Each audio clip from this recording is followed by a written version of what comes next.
Good evening, everybody. Hello, OCPS families. It is so great to see you. My name is Mariel Milano.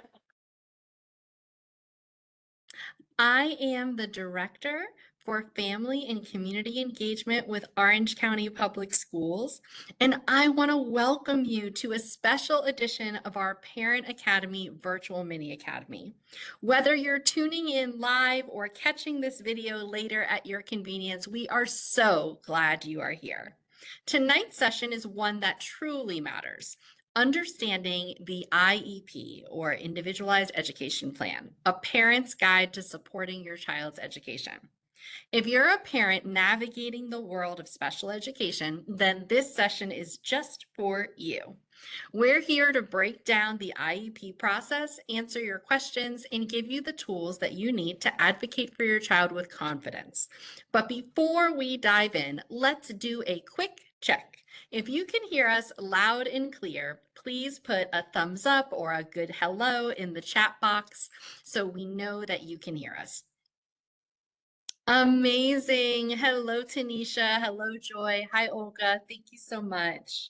Wonderful. Thank you. If you prefer to use closed captioning tonight, you can enable it by clicking on the CC at the bottom left-hand corner of your computer screen, or by clicking on the three dots that are on your mobile phone. You can choose a closed captioning language in up to 150 languages to be able to support your viewing today. And if you're watching this later, don't forget we've got you covered. This session is being recorded and is available on the OCPS Families YouTube channel. The link will be in the chat now so that you can subscribe and turn on notifications so you never miss an update. Feel free to share the link to our OCPS Families YouTube channel with friends, families, and other parents who would benefit from this information. Also important is that we have our materials for today's session, and the materials for today's session will be available on your email. You will be receiving an email with a PDF copy of the presentation that you can reference. And so you don't have to worry about taking notes or taking pictures of today's session. And you'll look for the link marked webinar materials. That'll be sent to the email where you registered. Now, let's talk about tonight's Powerhouse panel. We are proud to present this workshop in collaboration with some of our amazing colleagues from the Exceptional Student Education Policies and Procedures Department. Their expertise is the heartbeat of tonight's session. And joining us is three phenomenal experts. Ms. Angela Restrepo, who's a senior administrator on their team, Ms. Teresia Augustine, who's a senior administrator, and Ms. Sarah Roberts. They're going to be walking us through the key components of the IEP, sharing practical tips, and answering any questions that you may have. So stay tuned and don't be shy in the chat. We're here to support you every step of the way. If you need to ask questions in Spanish or Portuguese, we've got you covered there too. So let's give our presenters a warm welcome, and I'll turn it over to Ms. Roberts. Thank you so much. Thank you so much. We are so excited to be here today.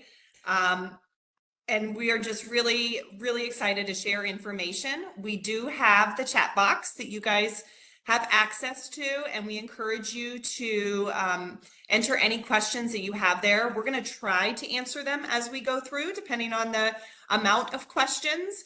If we don't get to them today, we'll give you some links and some support at the end that you'll be able to utilize to get your questions answered if they're more specific.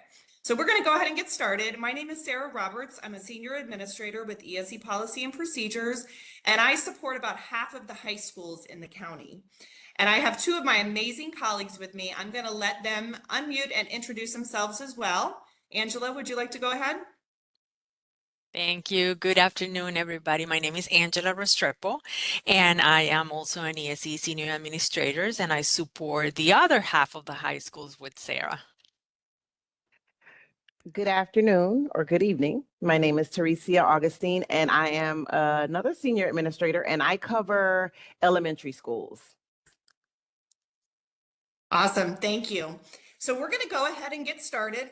Tonight's session, I should say, we are in the evening now, I guess, is Understanding the IEP, a Parent's Guide to Supporting Your Child's Education. Next slide.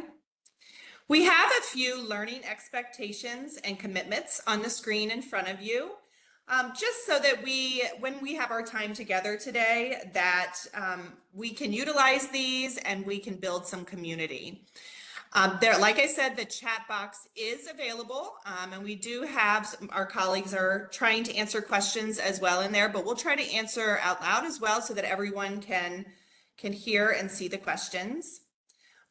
We hope that you take the time tonight to really enjoy this optimal learning environment. Consider the learning commitments that are on the screen today and what you would like to work on to support collaboration and learning for today's training. On the screen, you'll see a session agenda for today. We've already done the welcome and introductions. We are going to talk about the purpose of an IEP. We will delve into the specific parts of an IEP so that you can understand what those parts are. We're going to talk a little bit about the role of a bunch of team members, the entire IEP team, but we're going to focus tonight on the role of a parent in an IEP team meeting.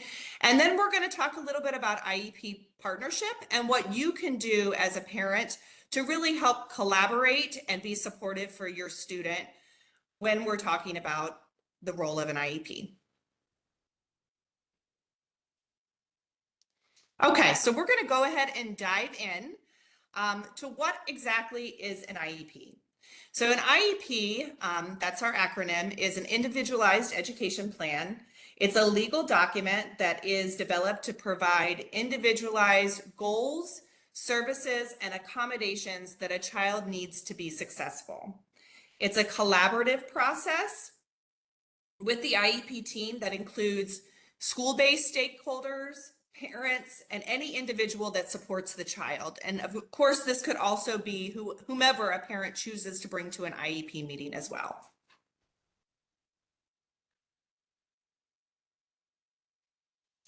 The purpose of the individualized plan is to acknowledge and document the child's current abilities and progress while collaboratively developing goals and objectives for the school team to prioritize in closing the achievement gap between the student with disabilities and their non-disabled peers. The plan is individualized to identify the needed special education services, supports, and accommodations for the student to be able to receive what we call is FAPE, which is a free and appropriate public education in the least restrictive environment.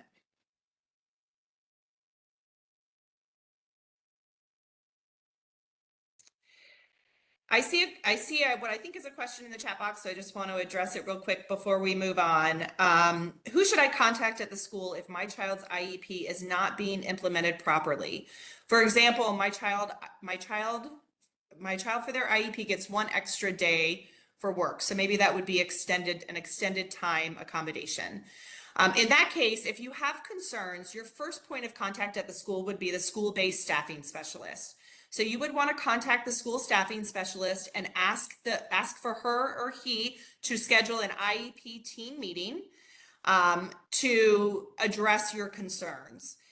In that meeting, they should be able to provide data and documentation as to what is being implemented. And if you should have any other concerns and you don't feel like it's being addressed at the school level, then you would want to contact your senior administrator that works for the school district that would be able to support the school and you as the parent in documenting your concerns and addressing them. Someone else asked, who's qualified for an IEP? I'm going to put that one on hold because we're going to talk a little bit about that. And then someone asked, I'm not sure what this means. Is a child obligated to do learning resources? Can it be declined? I believe you would mean ESE services, probably maybe a specific course. And so that would be an IEP team decision. So you would want to come back to the table with the IEP team to be able to address those concerns, to see what the child needs. Someone asked, how is placement determined in high school? As in exiting grade 8 to the high school for a child with a specific learning disability. So placement is always determined by the IEP team, and you as a parent are a part of that, as you can see from the slide that's up on the screen.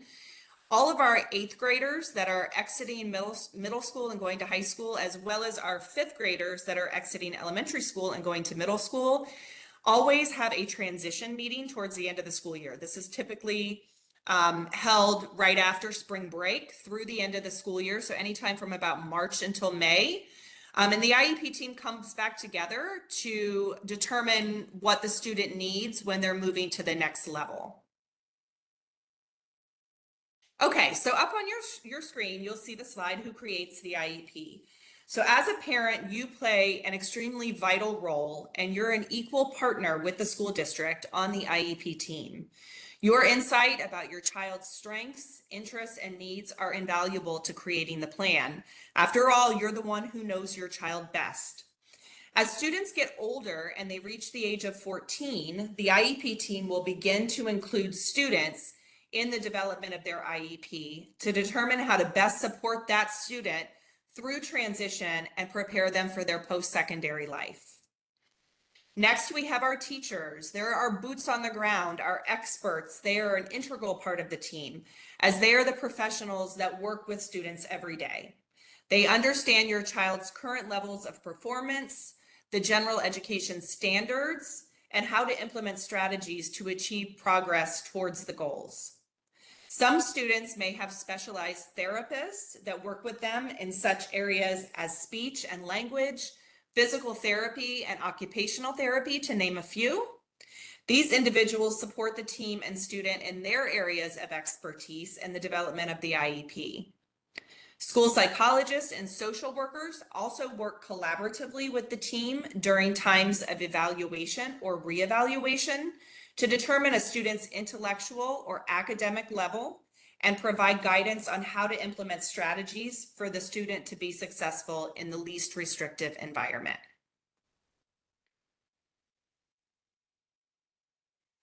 So when is the IEP developed? Timely meetings and ongoing reviews are very important when going through the process of developing the IEP plan. The deadlines protect your child's rights to receive services without delay. So if you'll look at the screen, you'll see number 1, the evaluation completion. So we always develop an IEP after a comprehensive assessment has been done that shows that your child qualifies for special education services. So I know that was one of the questions that was asked earlier. If your student is not identified as a student with a disability, but perhaps you believe that your student does have a disability, you would want to send something in writing to the principal of the school asking for the child to be evaluated, that you suspect that your child has a disability and you would like the school district to evaluate them. If that student is found eligible under the IDEA, the Individuals with Disability Education Act, at that point, an IEP would be developed. And so that would be the first IEP that would be developed for your student. That would be what we call the initial IEP. And then we meet annually for students with disabilities. So every year, about the same time, unless a parent asks for a meeting earlier or a school asks earlier, we meet annually to review the IEP. So we look at the goals that were written the previous year. We look at the data that accompanies it, that the teachers and the service providers have collected over the previous year. And then we determine whether that student has met their annual goals, or if they haven't, if we need to, look at those again and determine if we need to adjust. If they've met them, then maybe we're moving on to a different skill. Then we would also meet as well after a 3-year reevaluation. So every year, our students with disabilities are reevaluated every 3 years. Sometimes that can be in the form of a formal evaluation, such as the initial that was completed, or it could be an informal reevaluation where we're looking at pieces of data to determine that the student is either still eligible for ESE services or no longer requires them. At that point, if the student continues to be eligible for ESE, at that point, we would complete another IEP or an annual review.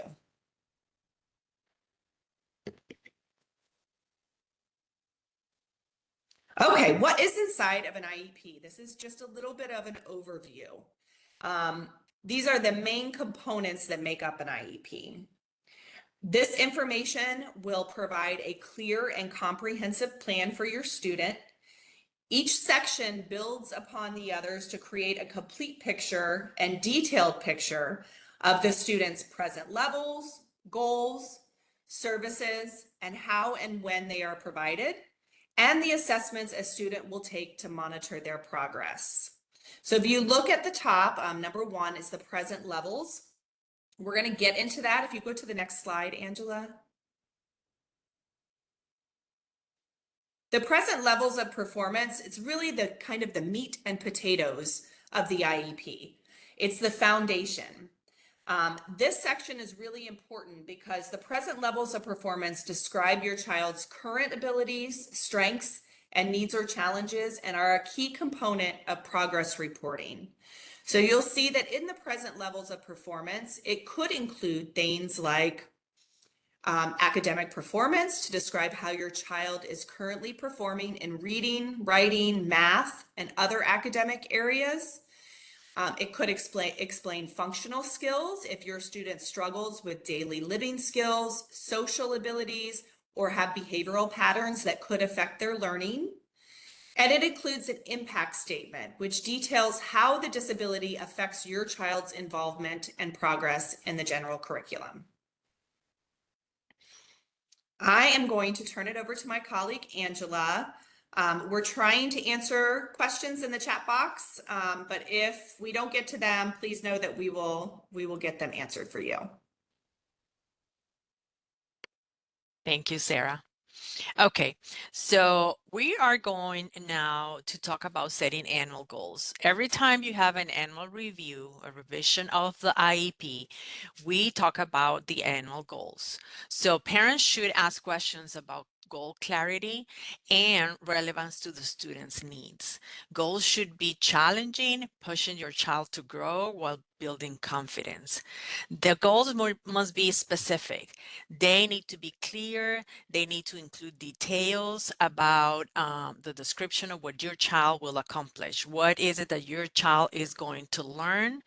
Measurable, concrete criteria for tracking progress and determining success. They also need to be achievable, realistic expectations based on your child's current abilities. They need to be relevant, directly connected to your child's educational and functional needs.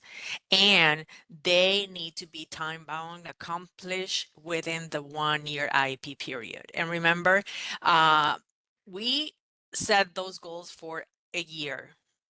But it doesn't mean that we have to wait for that year to review the progress of those goals. The idea is to review that progress constantly. So if the child meets the goal before the year, we go back to the table and we revise the plan.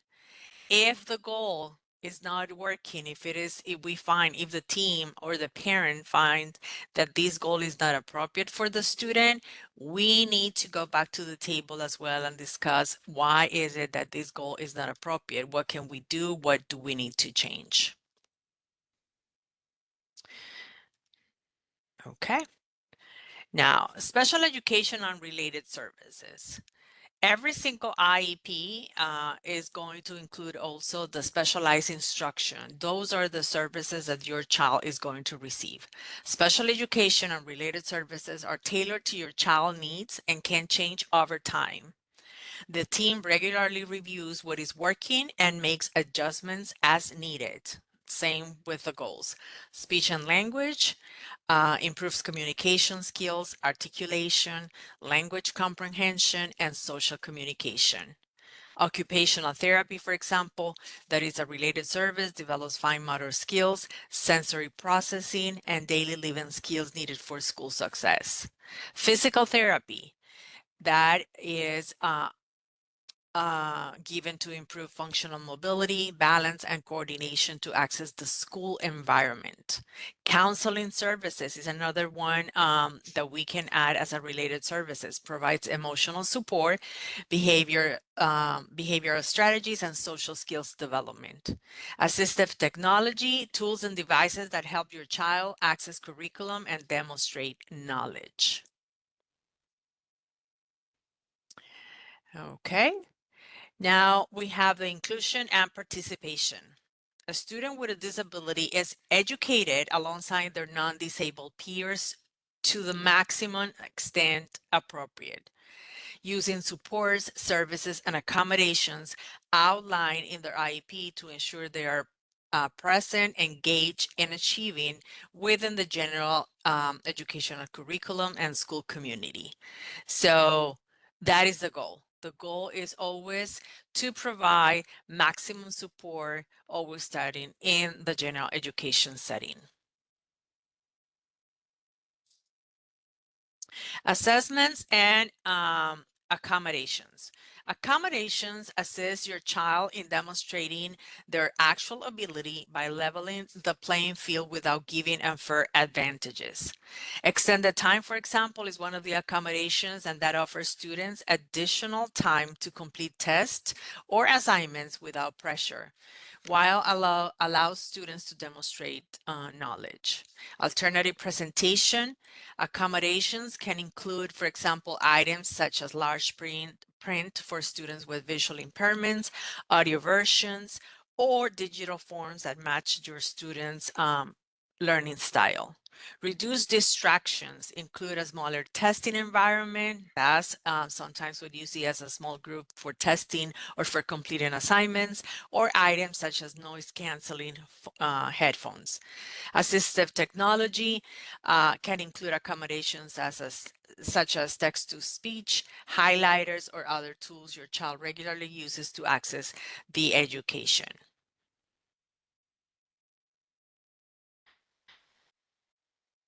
Service delivery details. In this slide, you are going to see a picture of what you usually see in on your child's IEP, and that is the special education services.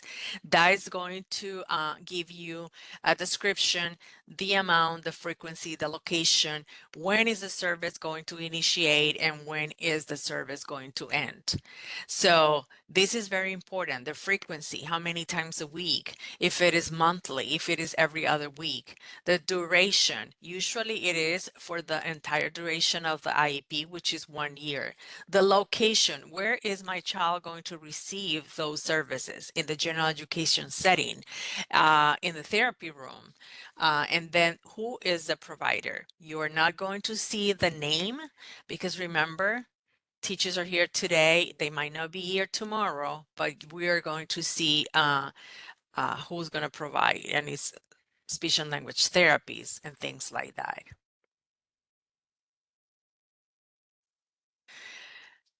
Now, it is important to measure the progress. So when the student has the goals in the IEP, it is very important for the team and for the parents, and also for the students, especially Sarah and I deal with a lot of these with the high school kids, that we talk about, are you making progress towards your goals? What is it that you need? What is it that is not working? So that's why it is important to have that data collection. Also, you're going to receive a progress report every 9 weeks with the regular report card or progress report that you receive. And to measure the students' progress towards their IEP, the IEP team collects data as the professionals work with the student toward the goals. The progress will be documented each 9-week period on an IEP progress report, which is then sent home to the parents. Teachers and other service providers regularly track progress towards goals through data collection and graphs that are understandable to parents. So when you are in that IEP meeting, make sure that these data is discussed and that you can understand, okay, how is my student, my child making progress towards those goals that were proposed on the IEP at the previous meeting or at the last meeting. Okay, I am going to, since I'm sharing the presentation, I don't see the chat, Sarah. I don't know if we want to address some of the questions before we continue. We are addressing them as we go through. We are attempting to. So I think we'll just go ahead, and then if there's something maybe we don't understand at the end, we'll dive a little bit more into those questions. Perfect. Okay, Ms. Agustin, it's next. Okay. Next slide.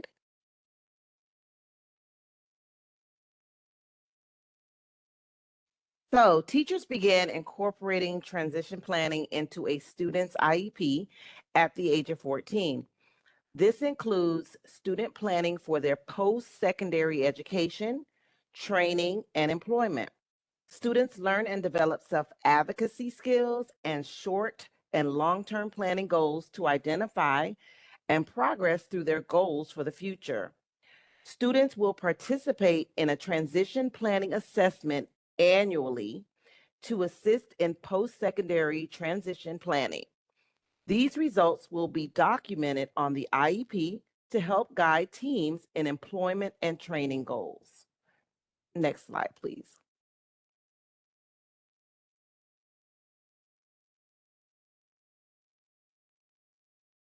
So your role as a parent. The most successful IEP team meetings occur when the school team and parents work collaboratively to best support the needs of the student. Parents that are actively involved in reviewing their child's progress and support the school team with ideas, feedback, and continuity from home to school are connected to their child's educational plan. Some ways that parents can be informed are to review the current IEP goals, data, and progress towards those goals prior to the IEP team meeting. Gather work samples or data of what you see at home, share your goals for your child for the upcoming year, and come prepared to IEP meetings with questions or concerns that you would like to see the school team address. Please remember, you are a part of that IEP team. Next slide, please. Focus on the child. The IEP meeting is all about your child's needs. Use your voice to advocate for their education, support, and goals. Always refer back to what is best for your child when making decisions. Take detailed notes. Record key information discussed during the meeting. This includes decisions made, goals set, and the names and roles of the people in attendance. These notes serve as a valuable reference and can help you track your child's progress. Ask questions. Don't hesitate to ask for clarification on anything you do not understand. The IEP is a legal document, so it is critical that you understand its contents. A great question to ask is, can you explain that in a different way? Request breaks. IEP meetings can be long and emotionally taxing. It is completely acceptable and important for you to ask for a break if you need a moment to process information or simply want to take a breather. Bring support. Consider bringing someone with you to the meeting. This could be a family member, a friend, or a professional advocate. A support person can help you take notes, remember key points, and provide emotional support. Next slide.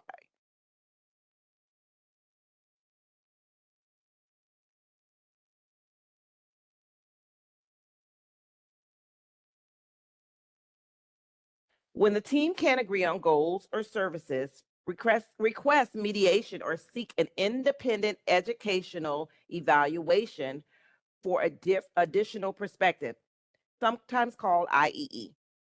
Familiarize yourself with procedural safeguards and do not hesitate to contact your state's Parent Training and Information Center for guidance.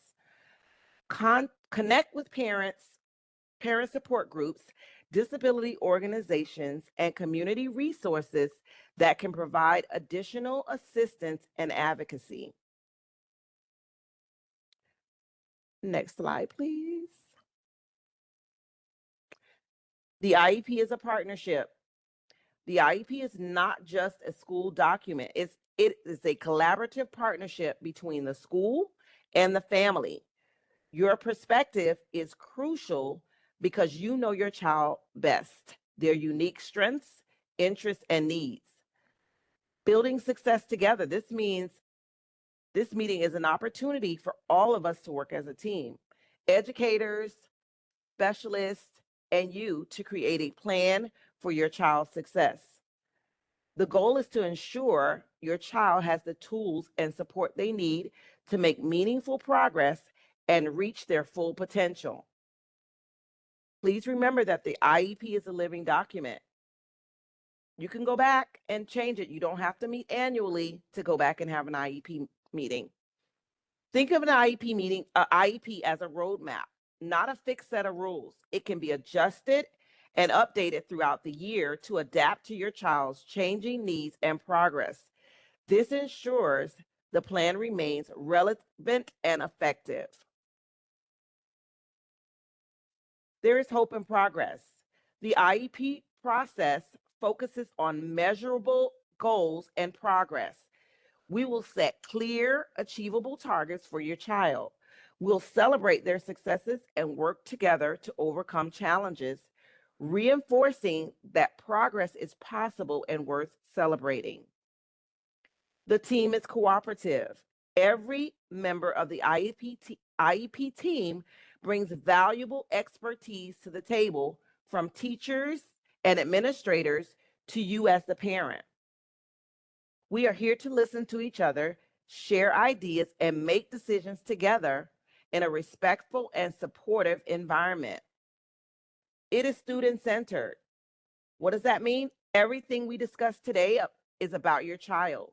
We're creating a plan that is customized to their specific needs and goals. Their voice is important. As they get older, they will be encouraged to participate in this process to advocate for themselves. Parents have an impact. Your input is not a suggestion. It's a legal and essential part of this process.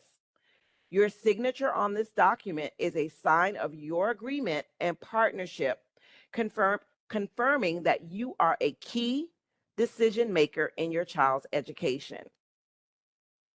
Next slide, please. Now we're going to go ahead and address questions in the chat. Okay, I see quite a few that are asking some of the same things. So a couple people have asked, what steps do I take to get an IEP for my child? So all individual education plans, those are developed based on an evaluation. So if your student has not been identified as a student with a disability, you feel like your child, or you suspect your child has a disability, you would want to email the principal of the school in writing requesting an evaluation. At that point, the school has 30 days, 30 calendar days to schedule a meeting and come to the table to discuss your concerns, to look at data and determine the need for an evaluation. At that point, if consent is provided to you to evaluate, then you would sign consent for that evaluation, and then the school would start the timeline and the process of completing evaluations to determine if your child is eligible for an individual education plan. Someone also asked, is the assessment done through the school and is there a fee for it? So yes, the evaluations are completed through the school.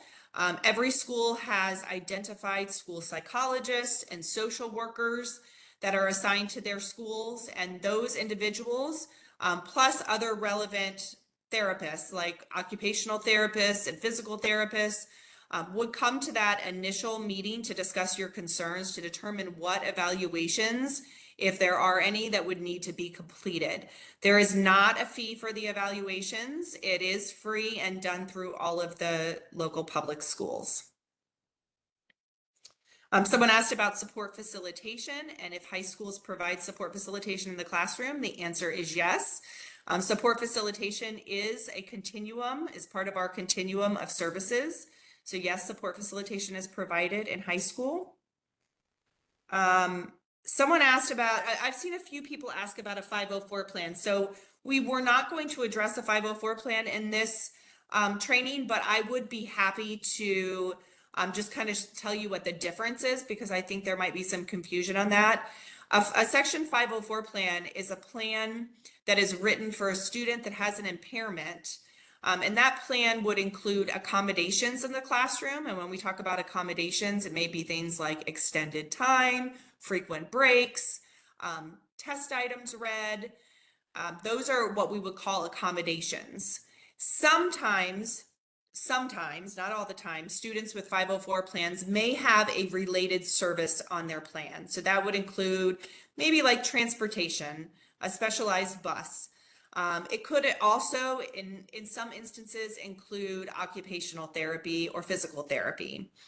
But an IEP is a more comprehensive plan for a student that has been identified as a student with a disability. And in an IEP, specially designed instruction is provided. So what we mean by specially designed instruction is specialized ESE services are provided to the student. That could be anything from a student being pulled out of class for, let's say, language therapy. It could be an ESE teacher pushing into the class to provide something like support facilitation. It could also, and it does also include accommodations, and it could include related services like special transportation, physical therapy, occupational therapy. So an IEP provides the service and the accommodations, whereas the 504 plan mainly only provides accommodations. And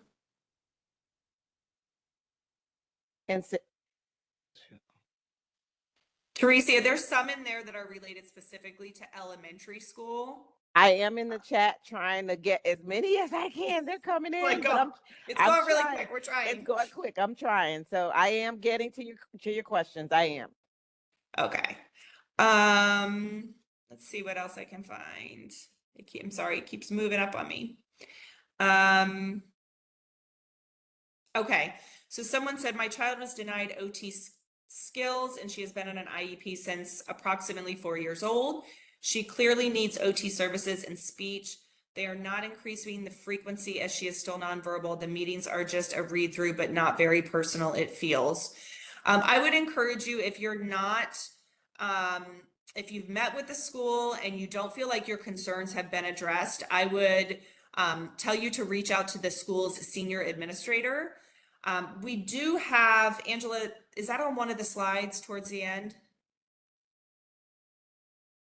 Can you put that back up? Yes, I wanted to share so I could see the chat. Let me Yes. share that It again. doesn't, our slide doesn't necessarily say which school. So if you are able, the chat box will save for us. So if you're able to tell us what school, and you can even put an email address in the chat box, then we would be able to send you that information.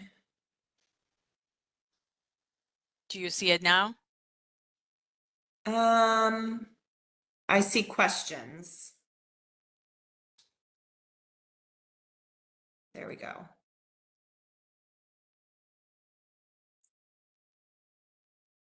Okay, so another person asked, let me see what, I'm trying to find the ones that have not been answered. Due to my child being an elementary age student, I see that it states you meet annually to determine their eligibility. If the IEP is the IEP program the same as the EP program? I believe her EP program will be up. So an IEP is an individualized education plan. An EP, an education plan, is written for a student who is identified as gifted only. And for gifted students, in Elementary and middle school, the gifted team, the EP team, would meet every 3 years. For gifted plans that are written in high school, they meet once every 4 years. But if you wanted to meet sooner, you would just need to contact the school's staffing specialist.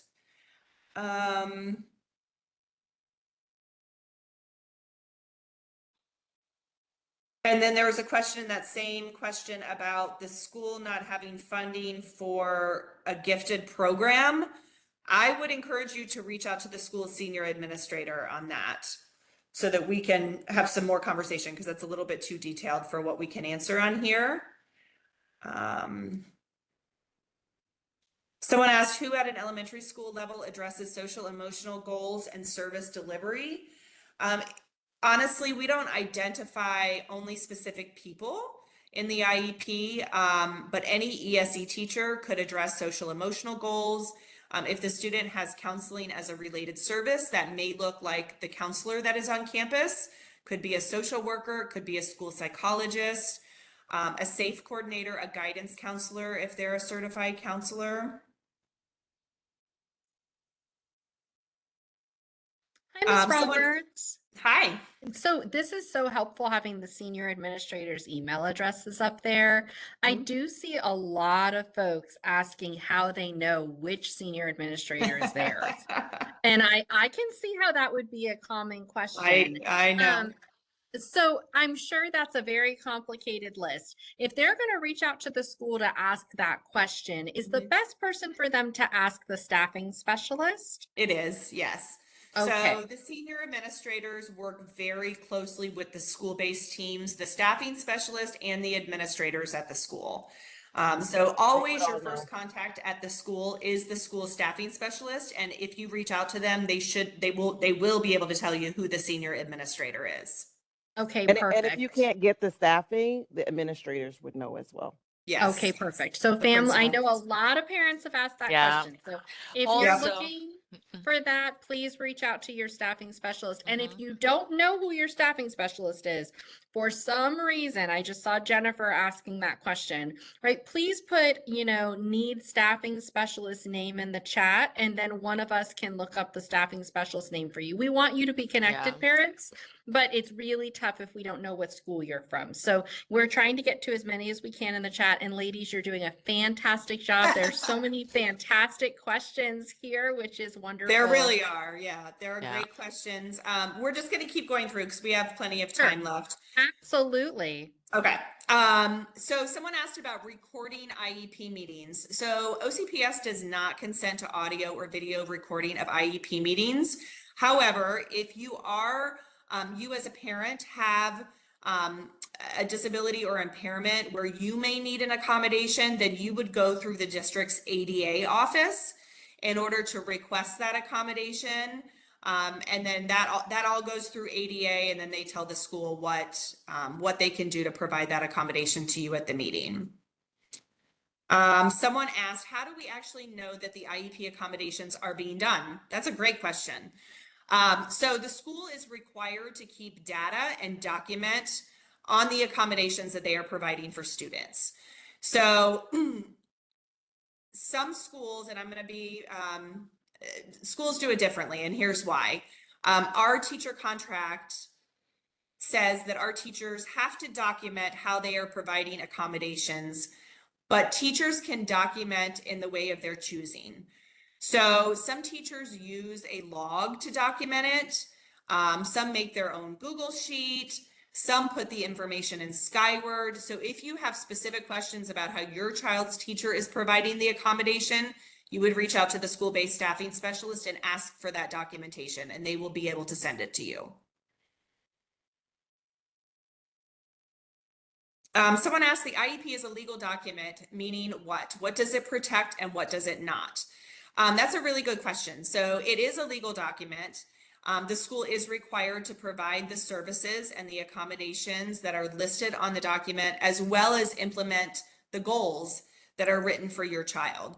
So if you have questions about the specific legalities of it, I would encourage you, and I don't know if this is something we can drop in, but on the main OCPS page, under the ESE department. There are the procedural safeguards, which are the parents' rights for a student with disability. I don't know if we can drop that link in the chat for them, so that they would be able to access that.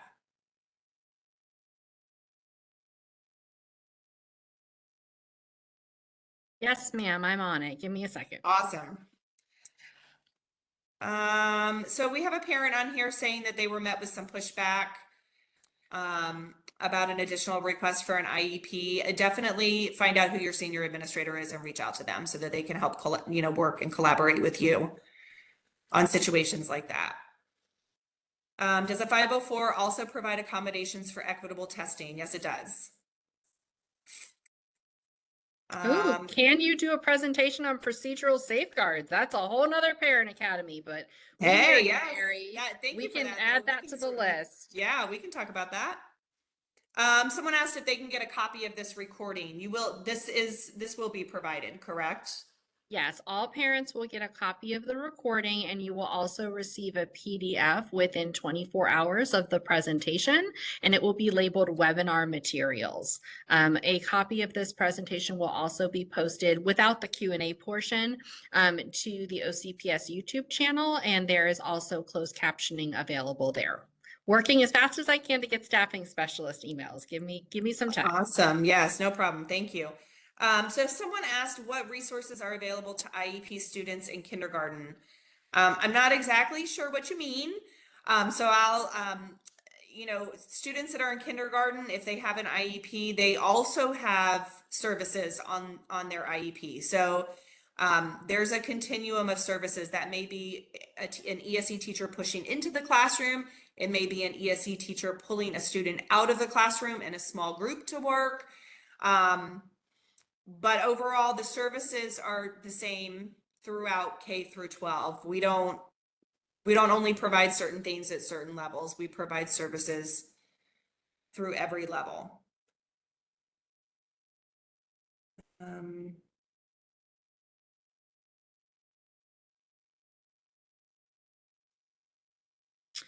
ESE team, if one of you can give me the senior admin for Hamlin, it looks like they have a vacancy for their staffing specialist.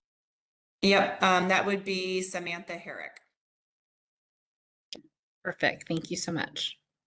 Can I request the IEP goals and documents before the meeting so I have enough time to go through and take notes on it, especially for those where English is not a first language? Absolutely. So any parent should have a copy of the draft document that the school is proposing prior to the meeting so that you have time to review that and that you're able to meaningfully participate in those meetings. If you go into it and you don't know what they're proposing, then you don't really have the time to prepare. So I would encourage you to reach out to the staffing specialist and ask them to please provide that draft to you a few days prior to the meeting.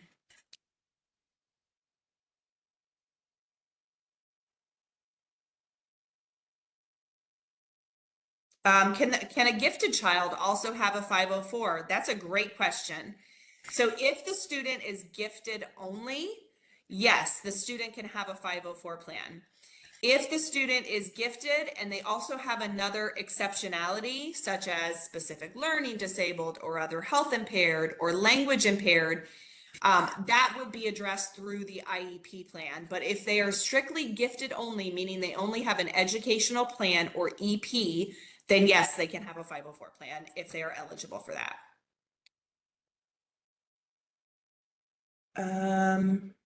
What steps to take when an IEP is violated?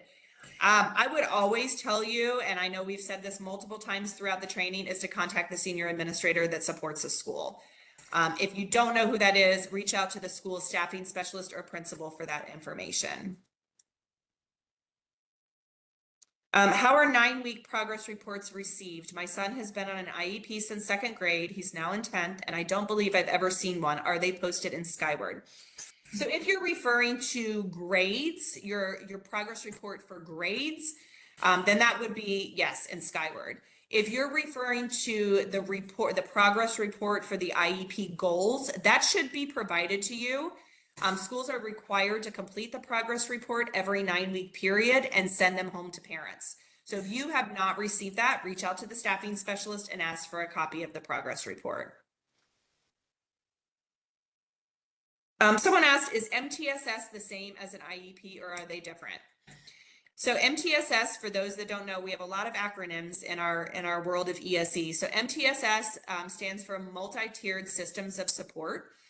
Sometimes it's used interchangeably with the acronym RTI, response to intervention. So MTSS is not the same as an IEP. When a student is struggling or possibly not meeting grade level expectations, the school would start providing interventions, which falls under the MTSS or RTI umbrella. So they would provide those interventions. There's tiered interventions that they would provide and collect data on how the student is progressing. It is a piece of eligibility for an IEP for some programs, for most programs, but not all. But it doesn't delay the process of evaluation. So if you are requesting an evaluation through the school for your child and they gain consent for evaluation, the MTSS or the intervention piece would occur concurrently or at the same time as the evaluations.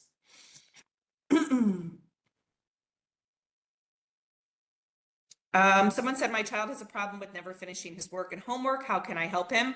First line of defense, call the staffing specialist and ask for an IEP meeting. Yes, IEPs carry over from middle to high school. So if you, like I said, we hold transition meetings at the end of 5th grade and 8th grade.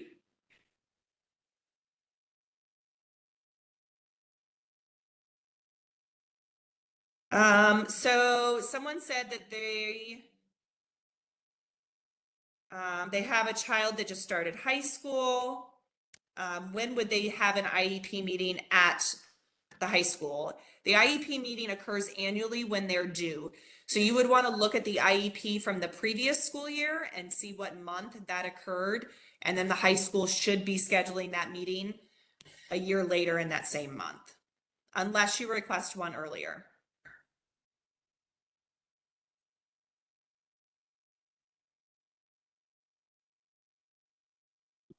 How does a child move from a 504 to an IEP if the current accommodations in place are not working and the child is struggling? You would want to reach out to the school and request an evaluation.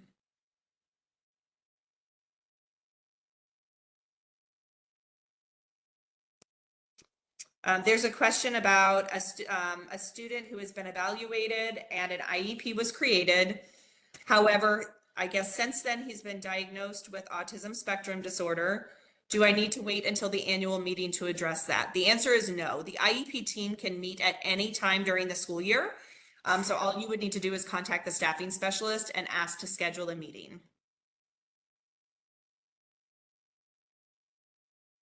Occupational therapy is a service that is offered if the student is found eligible for that service.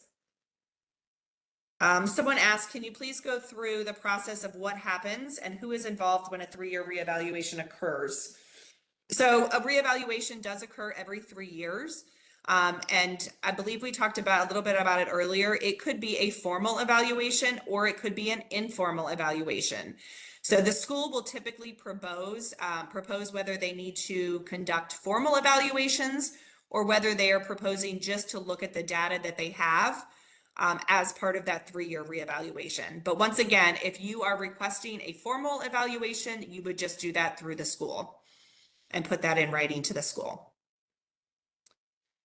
Okay, so there was a question about transportation with third parties. I've never been advised on transportation with third parties. It almost feels as if the vendor makes their own rules and answers and then it's different information from the district.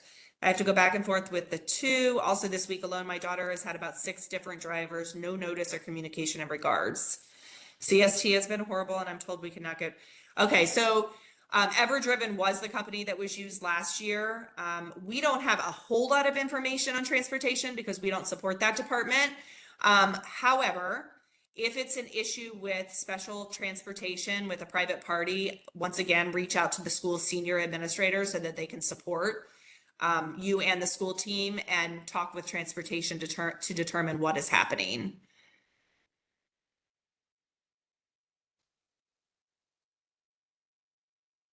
So someone asked, do the high schools have the right to say we don't do support facilitation at this school?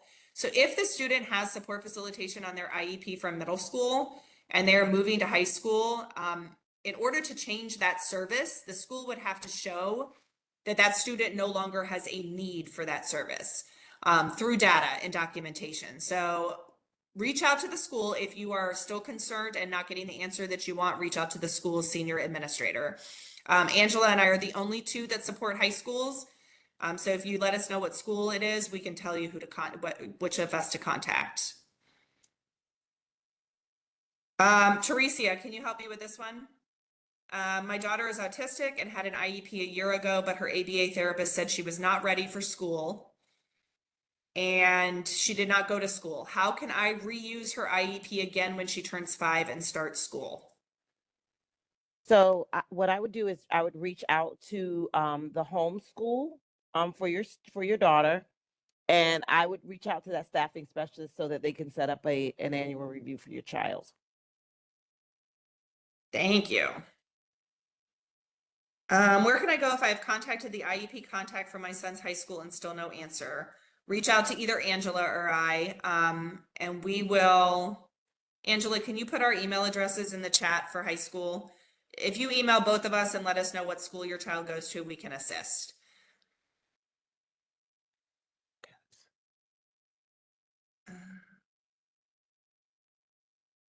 What services? Okay, so here's a good high school question. What services or accommodations for high school senior or after graduation? And what about dual enrollment at OTC? So that's a really good question. So when a student graduates, if they do not defer their diploma, then and they graduate and they receive their diploma, then FAPE ends at that point. The free and appropriate public education ends. So after graduation, then that student would be on their own to move forward in any kind of post-secondary education, training, work study programs on their own. If we do offer, what we do offer is support through a local agency called Vocational Rehabilitation. Students should be, and parents should be provided information by the school in the IEP meeting beginning in 9th grade or when the student turns 14. If you've not received that information, I would ask the school staffing specialist to provide an application for you to vocational rehabilitation. They are an agency that works with students with disabilities after high school and then a little bit during high school in preparing for that post-secondary life. Services that they provide range depending on the need of the child. It could be support with going to a dual enrollment program like OTC. It could be support with college. It could be support with maybe a job coach if they're going to go straight to needing some sort of coaching before they're able to work independently.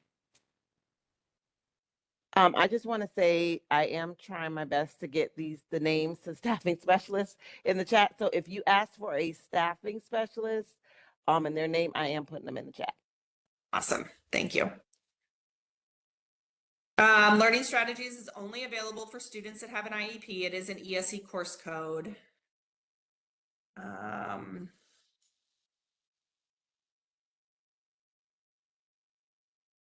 Someone asked about a child through the IEP. Does my child have counseling for behavior or social emotional support as a senior?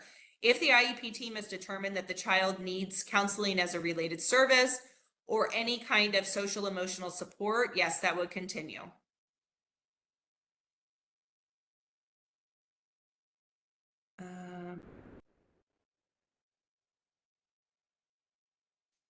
I asked once for an OT and the school said it is not offered under an IEP, only speech. What can I do for this situation?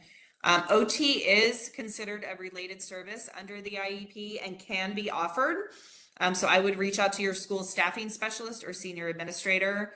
But OT is a service that, but they do have to become eligible for that.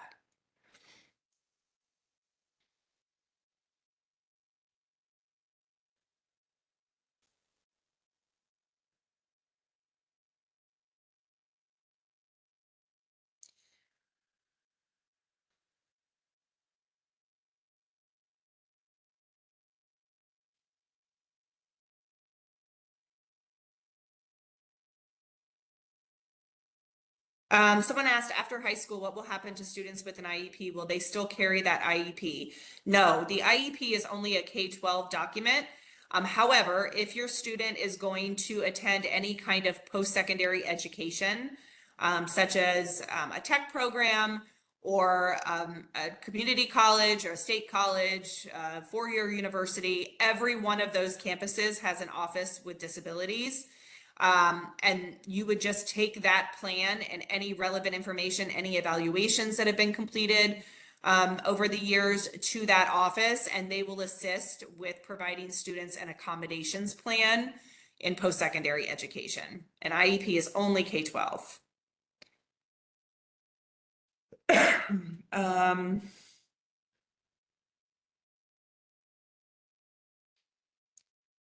Ms. Ferguson, does a teacher have the right to tell a parent that the child is limited to some programs because she has an IEP?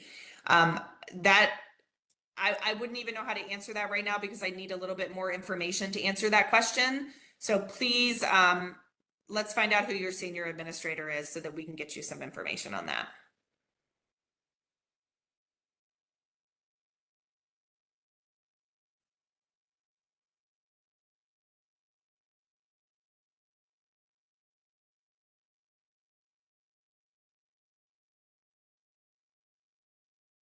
Someone said, will the staffing specialist be upset if you reach out to the senior administrator? No, they encounter this all day, every day. So please, if you have concerns, reach out to us. There are not different rules for charter schools. If they fall under Orange County Public Schools, they have to follow the same rules that we all follow. So under the IDEA. So if you have a concern, reach out to the senior administrator. Charter has a separate group that supports them, but they are part of our team. So we can assist you in getting that information as well.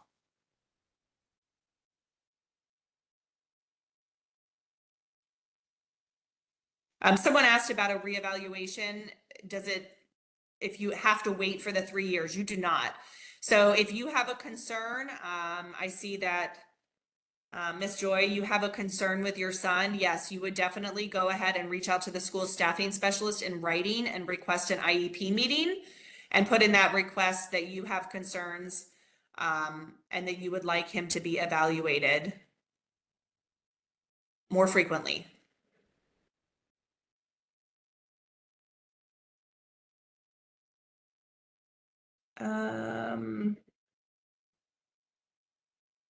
Someone asked for the staffing specialist information for Apopka High School. Oh, we got that. Okay.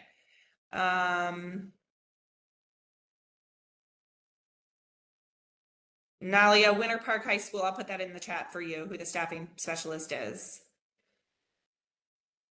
We're also looking for Brookshire Elementary. I'm looking now. Stacy Moberg, I believe. Winter Park High School has 2 staffing specialists. I'll put both names in the chat box.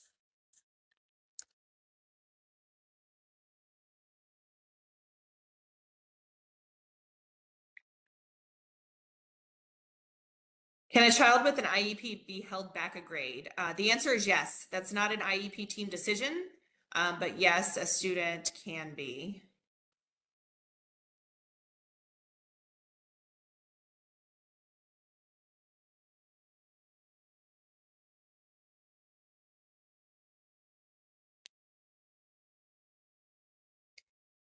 Someone asked the senior administrator for East River High School. That's me. Sarah Roberts, but my email is sarah.lighters@ocps.net. So I'll put that in the chat box for you. We have another Endeavor Elementary that just popped up. I know that one came up earlier as well. That is Jasmine Jones at ocps.net. Okay, wonderful. I added our contact, Sarah. I don't know if Awesome, you can see thank the you. replies. Yeah. Okay. Well, families, I want to be conscious of the time that these amazing individuals have provided to you this evening. There are honestly so many questions in the chat that I think we will have a conversation with the team to see the best way to get all of this information back to you.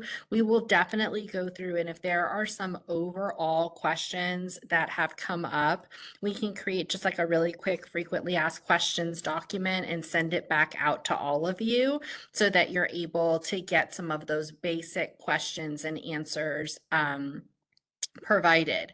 Since you have hung out with us this whole time, we hope that you can take a moment to answer the survey so we can figure out how to best support you in the future. We would love, love, love for your feedback. I heard some amazing suggestions for sessions on procedural safeguards and IEP soup and all sorts of things. And I just am so grateful that we had such a wonderful, transparent conversation with these ladies. They provided such amazing information. Before we wrap up, I want to personally invite you to attend future parent academies. We have an entire series for families of students participating in exceptional student education this year. I've listed some of them in the chat, but you can also go to parentacademy.ocps.net to be able to register for any of those sessions. I also want to thank you for spending your evening with us. Your engagement really does mean everything, and we're honored to be part of your journey. We want you to be able to reach out and communicate with the right people at school, so we will take that as a note and see how we can get those staffing specialists information to you as quickly as possible. And until next time, please keep advocating for your children, keep learning about the process, and keep showing up for your kids. Thank you so much for being here. We will do our very best to get to as many different questions as we can before we shut off. But thank you so, so much and have a wonderful night. Thank you, ladies.